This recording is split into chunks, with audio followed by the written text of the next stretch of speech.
I'd like to call to order this meeting of the joint Minnehaha County and Sioux Falls Planning Commission meeting, and we're going to ask you to make sure that your cell phones are off. I want to point out that Andy will be chairing for the city side, and I'll chair for the county side as we take action. We're going to diverge a little bit from the agenda as staff's asked for a few minutes to talk about the county vision plan upcoming meeting.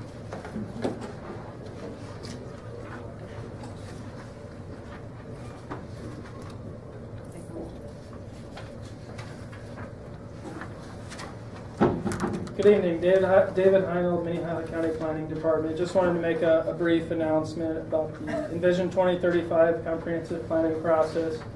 We've put together a draft plan. The task force committee has reviewed those, and we've also had some public open houses over the past 3 to 4 years. But this is basically to set the tone for growth management, things like agricultural preservation are topics within the plan itself. Economic development pertaining to that. Environmental stewardship is another section that was in there that just needed to. And then transportation, future land use plan is developing an update to the last comprehensive development plan. The public open house will be held on Tuesday, March 24th, 6 to 7:30 p.m. at West Central Middle School in the Commons area. Welcome to come and express your feedback on this process. We do have a website that you can visit that the chapter updates are online that you can review and send in your comments to either one of us on staff. Feel free to stop by and give us your comments on the process itself. I want to say something too. I just wanted to also address the audience, because this is really to invite all of you to come. And you may, this is a very hot, interesting topic, because if you have been following the news, one of the biggest complaints that we've heard about, like the 6 million chickens in Turner, was the public felt that they did not get a chance to participate in that planning process. And here we are right now looking at adopting a new comprehensive plan, and I really want the public to attend, because I mean, it's really, as David said, this is going to be addressing goals and policies that the county is going to be adopting, dealing with transportation, bike trails, agricultural uses, and I really want the public to participate. So that's why I asked the chairman to let me, since we have a captive audience here of citizens from the county, please, pass it on to people that you may know that are going to be interested, because we really would like to try this all out to the county, make the citizens aware of really what's going on in their community, because I want everyone to be involved so we avoid what's going to happen in Turner County, because I really want everyone to be involved and know what document is going on in their communities. So thanks. You're very welcome, and thanks to the commissioners for indulging that. David normally gives the update at the end of the meeting when there's no one here, so we'll continue on. The planning commission's work on land use in the zoning matters in the rural areas surrounding the city, and in a second we're going to show that to you on the screen. Tonight, after information and testimony is presented on agenda items, the members will discuss the matter. Each planning commission will vote independently to arrive at a decision. The joint agenda is completed. When that's completed, then the city commission will adjourn, planning commission will adjourn, and the county planning commission will consider items outside of that joint jurisdiction. Any final action taken on the conditional use permit request that we have tonight will take effect 5 working days following this meeting, unless a written appeal of tonight's decision is filed in the county planning office by Monday, March 2nd at 5 p.m. In the event of an appeal, the decision will be referred to the county commission and the city council for a joint hearing on Tuesday, March 24th at 5 p.m. And that meeting is held in the Carnegie Town Hall at 235 West 10th Street. Action taken on a rezoning request will be referred to the City Council and the County Commissions for a joint public hearing on Tuesday, March 24th at 5 p.m. And that meeting is also held in the Carnegie Town Hall at 235 West 10th. At this time, the Planning Commission will consider the consent agenda. The minutes from the January 26th meeting are included in the consent agenda. Are there any objections from the Planning Commission members to any items on the consent agenda? Hearing no objections, then I'll read the items on the consent agenda. So as mentioned, the approval of the January 26th minutes are included. Item number 2 is a conditional use permit, which is 15-12 to allow a contractor shop, and that's located at 26035 478th Avenue, and that's approximately a half a mile northeast of Sioux Falls. Anyone here that objects to that being on the consent agenda? Item number 3 is a rezoning. To rezone from A1 Agricultural District to I1 Light Industrial. And it's on a parcel that is located at 1310 North Ellis Road. That's approximately 1.5 miles west of Sioux Falls. Any objections to that remaining on the consent agenda? Yeah. Yes. I have some questions about that. Okay. And we will move that then to the regular agenda. So that, with that item moved, do we have a motion to approve items 1 and 2? So moved. Second. All those in favor say aye. Aye. Motion carries Aye. on the consent agenda.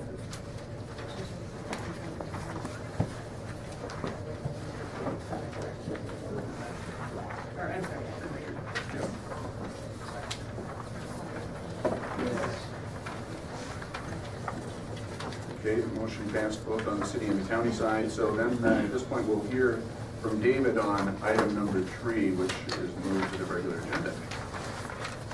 Do I need a motion first to approve the regular agenda? Am I right or not? I think you're fine. Okay, cool. Good. David? That's your leader.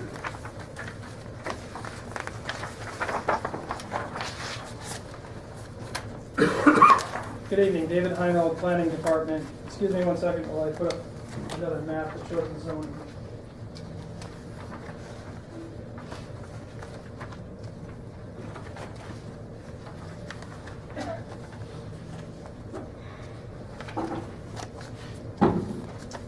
Petitioner Zacharias Construction is proposing to rezone a parcel of land. As you can see there, labeled subject property. There is an existing area that's zoned I1 Light Industrial that's just to the west where the feed manufacturing business is, right there on the west side of Ellis Road. This is located along abandoned Ellis and Eastern Railroad, about a quarter mile east of Ellis Road. As you can see there, there's a little road that goes through there. Switch back.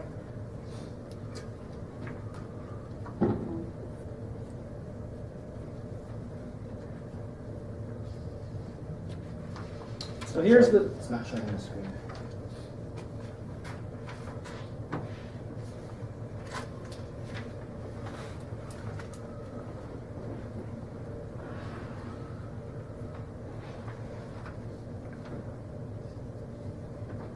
We have a new laptop there, by the way.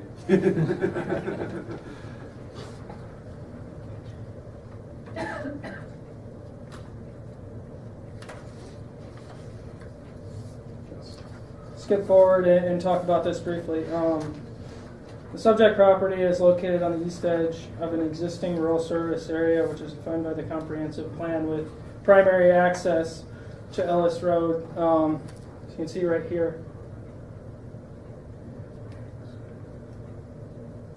The access road.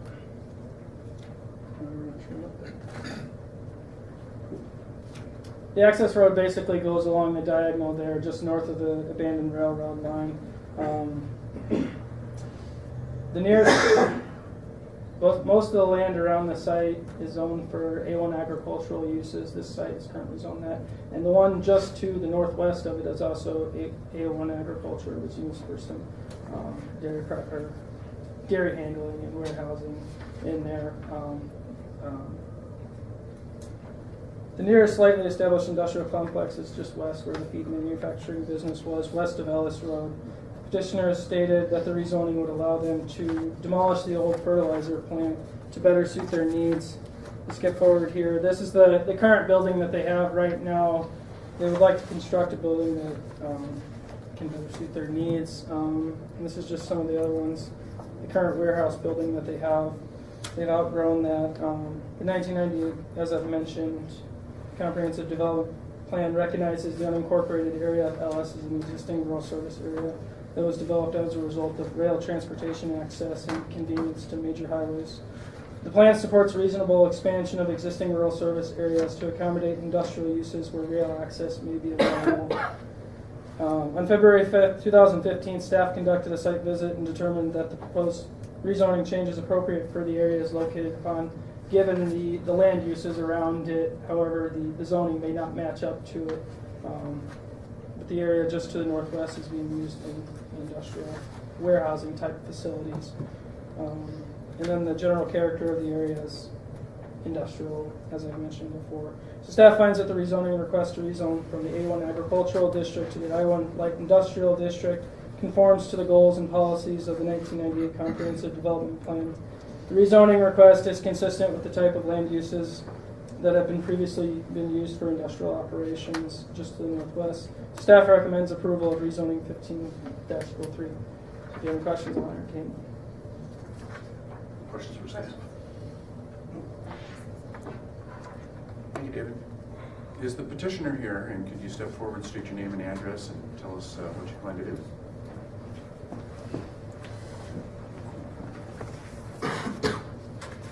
I'm Jeff Zacharias with Zacharias Construction, and as he stated, we would like to demolish the existing structure and build something that's a little more conducive to our needs and a little more modern.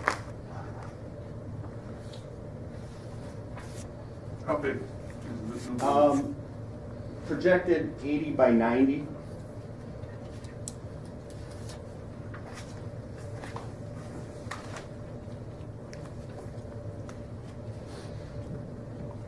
Any other questions for the petitioner? Yes. Yes. Question? Okay, no, from the commissioners? Oh, Commissioner. Couldn't hear. Thank you.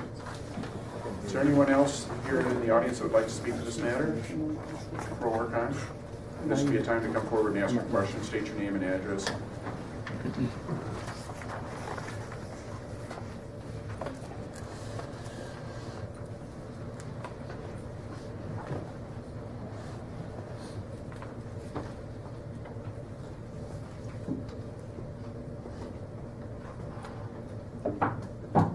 My name is Lyle Montsey. I own the property adjoining the railroad track on both sides there next to Mr. Zacharias' property.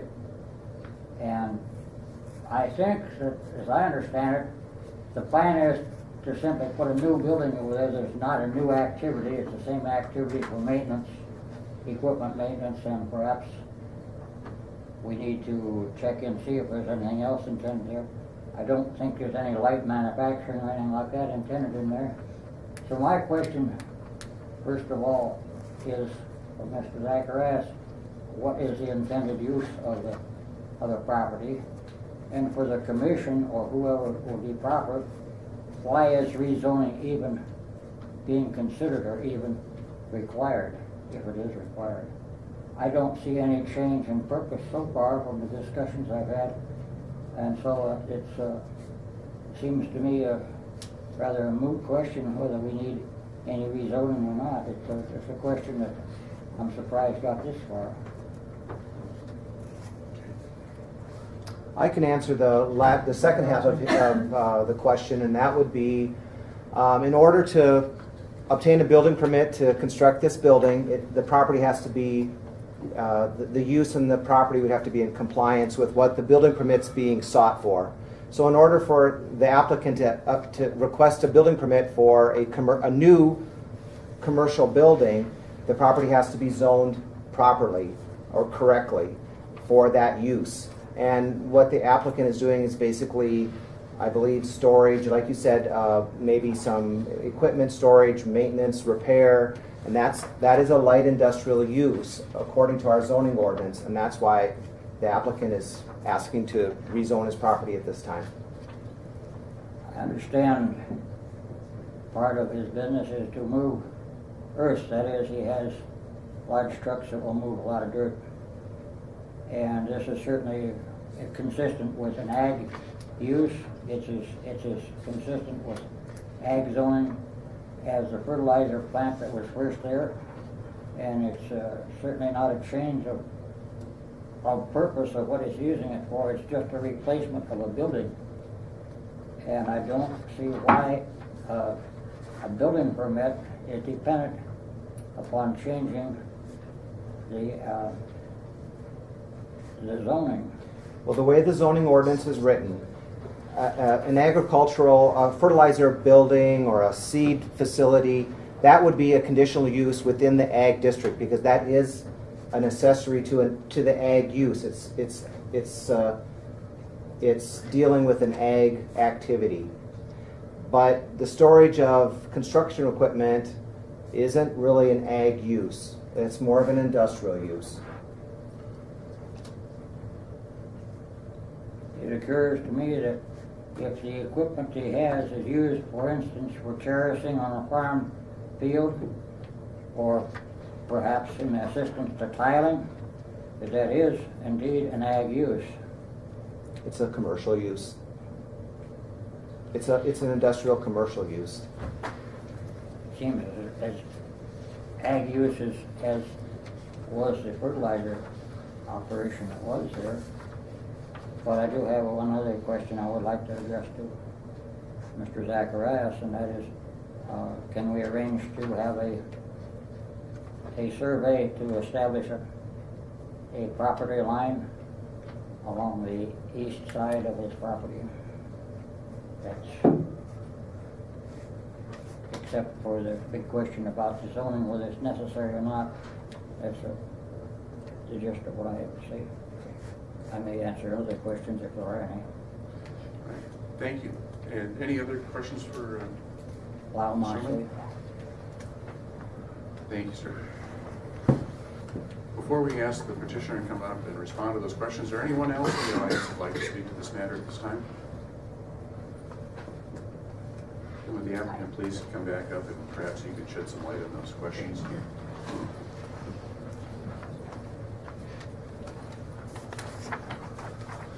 As to the question of use, you're exactly right. It is for the maintenance of our construction equipment, storage of spare parts, and just to get things out of the weather. We're not into manufacturing or anything like that, so there'll be none of that while it's under our ownership.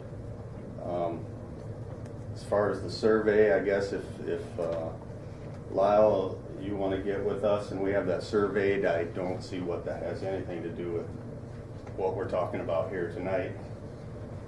That's probably a personal matter between us, I guess. So, is there anything else? Mr. Zacharias, the type of construction activity that you're involved in, can you tell us a little bit about that? We're involved with what you call highway heavy construction. We deconstruct and reconstruct roads mostly. We do have earth movers, excavators. We're also involved with aggregate production. We have some pits further out in the country, and we recycle some concrete and some asphalt.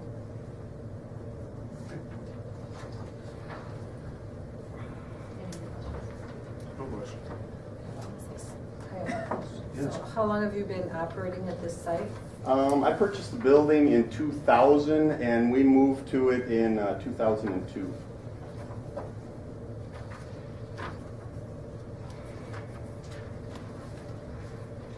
Any other questions for the applicant?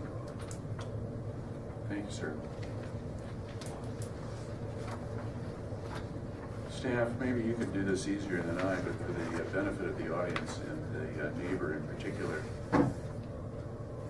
The zoning has some permitted uses. Can you, I guess, Let me go grab one of our zoning ordinances. maybe I've got it here. You just tell me if I'm wrong. It's a public, it can be a public utility facility, electrical substation, antenna support structure.